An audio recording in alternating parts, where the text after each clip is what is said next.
Meus amigos, a estreia do Bahia, entre aspas, evidente, ontem, coloca o time que provavelmente vai estar na temporada 2022.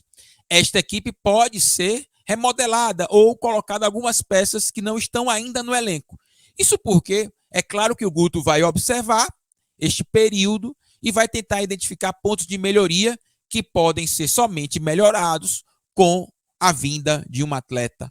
Os campeonatos estaduais estão acontecendo pelo Brasil todo e é bom estar observando estes campeonatos para, quem sabe, o Bahia contratar algum jogador que possa nos ajudar. Alguns setores mostram que ainda há a necessidade de contratação. Eu acredito que mais um zagueiro o Bahia precisa e muito, mas não é pouco não.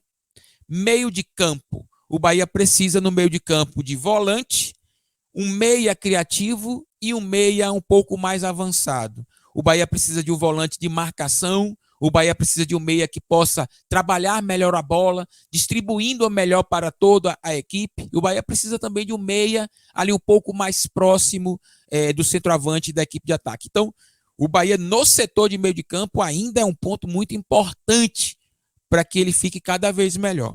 O ataque do Esquadrão de Aço, se for possível, também é interessante o Bahia ter alguns jogadores de flancos, principalmente, ou mais um centroavante, talvez, se o Marcelo Rian e o Ronaldo não conseguirem se efetivar. O Rodallega, eu acredito que vá, sim, ser o titular do Bahia.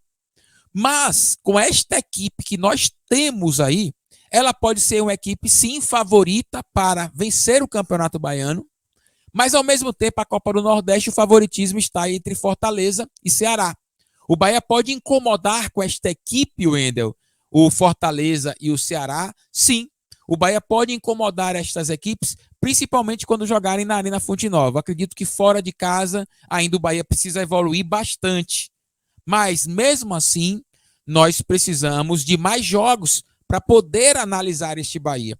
Eu estou falando do Bahia usando uma referência do jogo de ontem contra o Docimel, que é uma equipe de fato muito frágil. Mas, mesmo com a fragilidade do Docimel, pontos positivos estão no jogo de ontem, mesmo com a fragilidade da equipe de Cruz das Almas, município aqui do nosso interior da Bahia.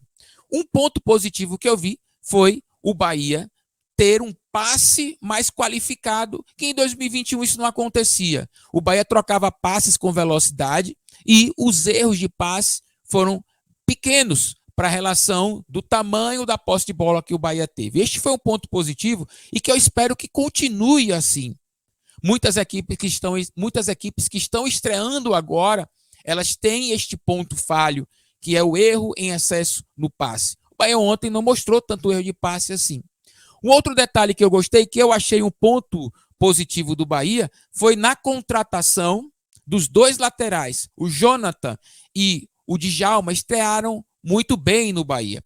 O retorno do Marco Antônio também é muito bem-vindo, o retorno do Marco Antônio. E outra, o Bahia, no segundo tempo, colocou o Luiz Henrique, que é um lateral esquerdo mais aberto como ponta, cortando por dentro e deixando o Djalma como lateral esquerdo. Do outro lado, a nossa grande revelação até agora, o Douglas Borel, 19 anos, lateral direito, mas ontem jogou avançado como se fosse um ponta, graças a uma modificação na estrutura do Djalma. O Djalma ficou um pouco mais atrás, fez como se fosse um terceiro zagueiro praticamente, e deixou o Luiz Henrique mais solto, e ao mesmo tempo a zaga do Bahia com 3 ali, soltou um pouco também o Borel, e o Borel ontem, em jogada individual, deu assistência para o gol do próprio Luiz Henrique, esses dois jogadores que entraram. Isso dá confiança a esses dois atletas que irá servir o Bahia durante a temporada 2022.